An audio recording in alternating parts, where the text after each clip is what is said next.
What up, hey everybody? Welcome back to Make It Stick. Make it stick. We got 2 flashcards. What do we got? What are the 9 sections and 9 subsections of Chapter 4? Embrace difficulties. Dude. Alright.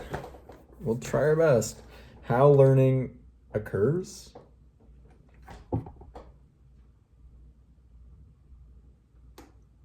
Encoding, consolidation, retrieval.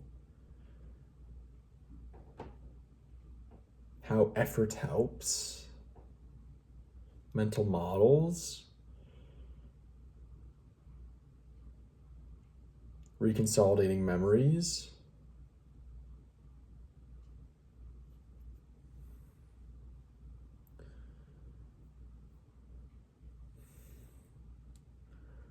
Mental models, reconsolidating memories. Man, I've got no idea.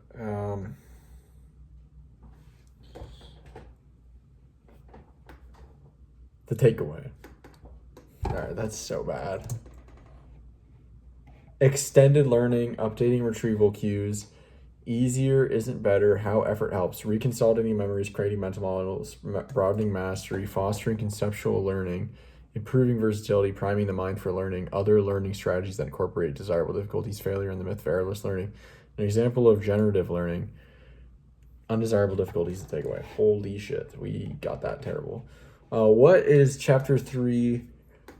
Mix up your practice about 1 sentence. I think it's space repetitions, or space practice, interleave practice, and varied practice. These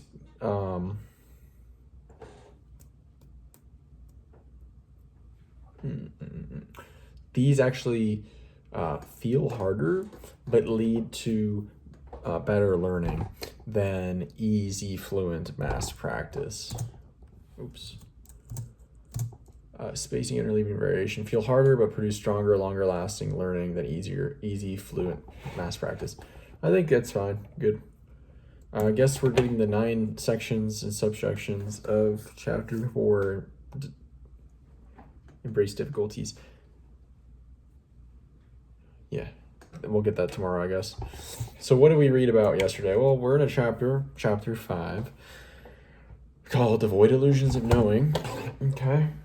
The other day, we would have read about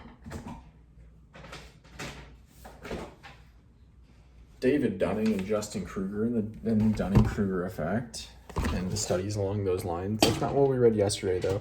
What did we read yesterday? What did we read yesterday? It would have been along the lines of...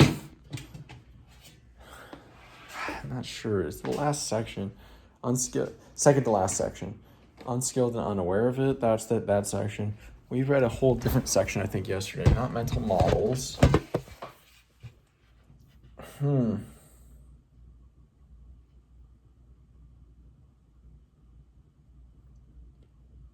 right. Avoid illusions of knowing. What were the sections?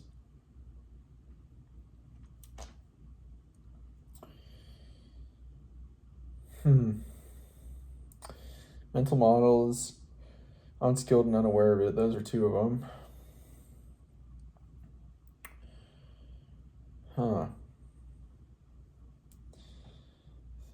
Thinking.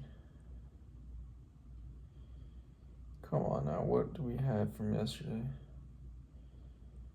Something not about gardening. No, that was generative learning. Okay, the 3 studies from the day before. Oh, there's something there. There's something there. No, was it there the day before? Illusions. Examples? No, that was one of them. Memories. Illusions, memory distortions. Okay. That was before. What did we read yesterday? Dunning-Kruger. Oh, okay, Dunning-Kruger. Dang it, there's another section.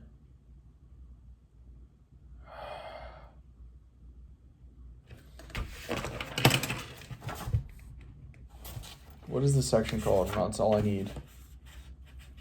Oh, never mind. It was still the unskilled and unaware of it. We got 3 studies. Why people stay incompetent, the competence trap of ignoring feedback, not getting feedback, or not being able to judge other people's performance accurately. Overall, this whole section is largely about accurate assessment of oneself and one's abilities is very important for learning and improving skills.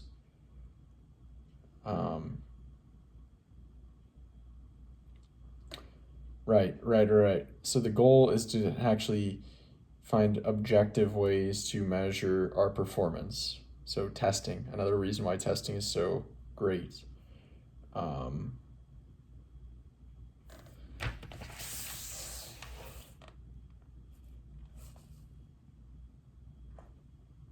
Right.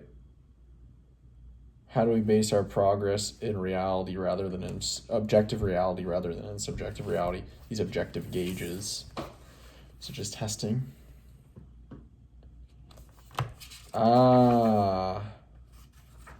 Interesting. Wait, does it seem like we didn't read very much yesterday? Interesting. Okay. This kind of felt like a summary. They kind of said the brain, right? The way the brain leads to behavior and the mind works. These are full of these shortcuts and is easily misled, such as through perceptual illusions or faulty narratives or biases, these heuristics of the mind. I don't really like talking about the mind. I prefer the brain. Anyway, right. It talked about self-learning and it talked about teachers, and it said that most students actually will do better from having a teacher, a mentor, or a guide. And why is that? Well, I think there's 2 reasons. The first reason is because when you don't know something, you don't know what you don't know, and so you don't know where to spend your time. Sure, I don't disagree with that. However, in the modern world, you have tons of resources, such as textbooks, popular science books, online courses. You don't necessarily need a physical person. You can find expert resources. So, right, but the idea is that the teacher or guide is showing you, they see what you don't know, so they can help you improve upon your weaknesses. And another reason is because students don't use effective study and learning techniques. And so if they self-teach, they're not going to use these effective learning techniques, such as retrieval, which is kind of built into the school system, right, through tests. Though it could be better, at least they're there. They're kind of guardrails. At minimum, you're going to have like a couple tests and quizzes. Whereas when you're self-learning, you don't have to test, so students won't most learners do not use effective learning techniques. And of those who do, a big thing I took away here is like most don't persist long enough to actually bear the fruits of the effective learning techniques. They don't do enough retrievals. They don't space it enough. All right. Actually perform better with a teacher or instructor to guide them rather than being self-taught, because most students don't use effective study techniques, and those who do, most don't persist long enough with them. Right. The reason why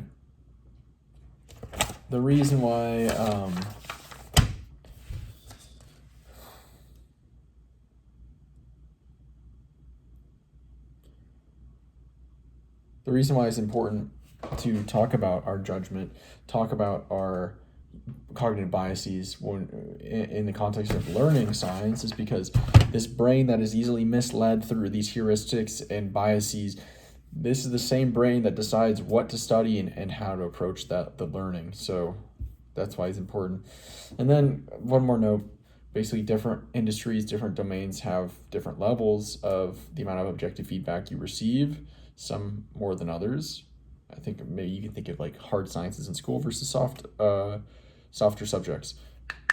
You get objective feedback in both, though, because you have teachers, but yeah, I guess that's true. But less so. Anyway, if you could choose, I mean, if I could choose, I'd prefer to have more objective feedback. Like, you're right, you're wrong, you got this right, you didn't get this right, you did this well, you didn't do this well, here's why. Because that's just all food for improvement. Fuel for improvement as well. We're into the last section now in chapter 5, avoid illusions of knowing. Tools and habits for calibrating your judgment. As always, we write, what is this section about? As a reminder to, at the end, write a quick summary, high level of what this was about. Tools and habits for calibrating your judgment. I will be back to recall in a bit. What up, guys? I just read four of these tools and habits to better calibrate judgment. First is retrieval practice. Retrieval and testing. Classics. They also noted to be aware of the illusion of momentary gains present in mass practice, and to also not prematurely take something out of the study and testing routine. If it's really important, you shouldn't just get it right once or twice and then move on. You probably should keep practicing and testing more and more and more if it's really important for you to know and do or remember. Okay. Number 2. This is peer instructing. This is a learning technique or educational technique, teaching pedagogical technique style, in which basically you present a question or problem, you let the individuals think about it for a minute or two, and then they go into small groups and try to come to a consensus on the answer. Okay. Number 3 is to be wary, be conscious of the cues that you are using to basically judge if you're learning or not, or your performance. Be aware that feelings of fluency, feelings of familiarity are not great indicators of your learning or mastery. This is difficult for me because I'm trying to master this book, and I'm like,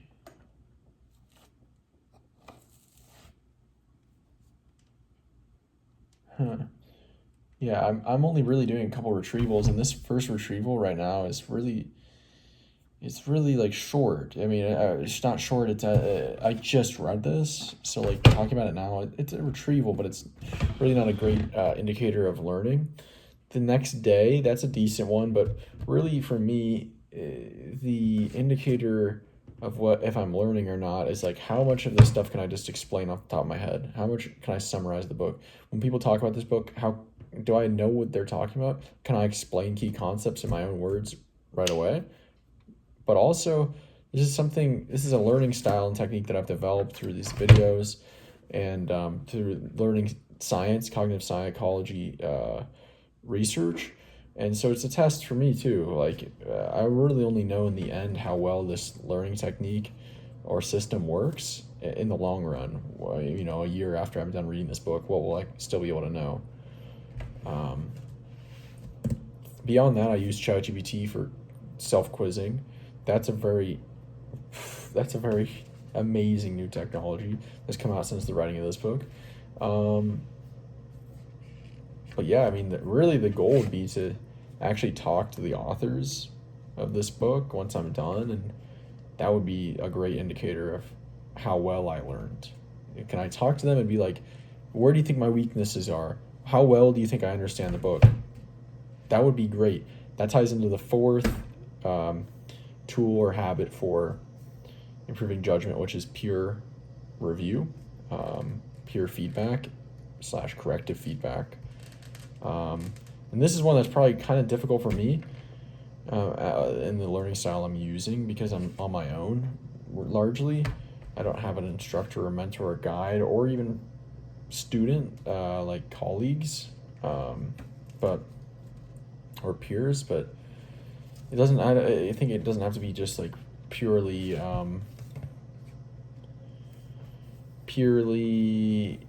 that traditional route. It could be when I talk to people who have read this book.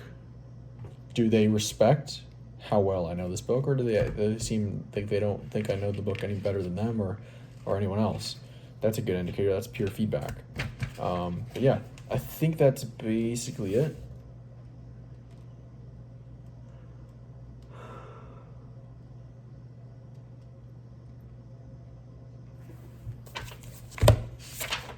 That is it. All right, guys. There is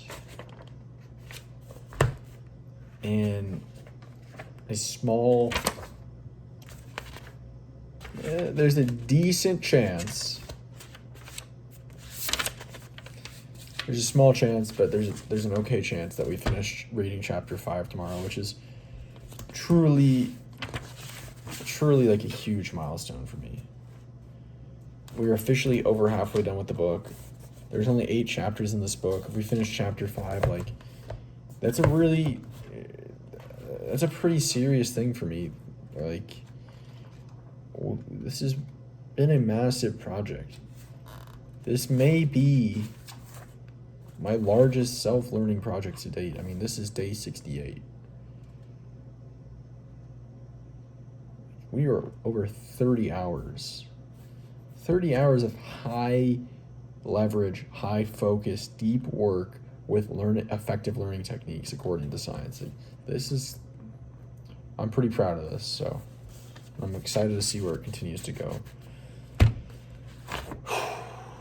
That's it for today. I will talk to you guys later. See you.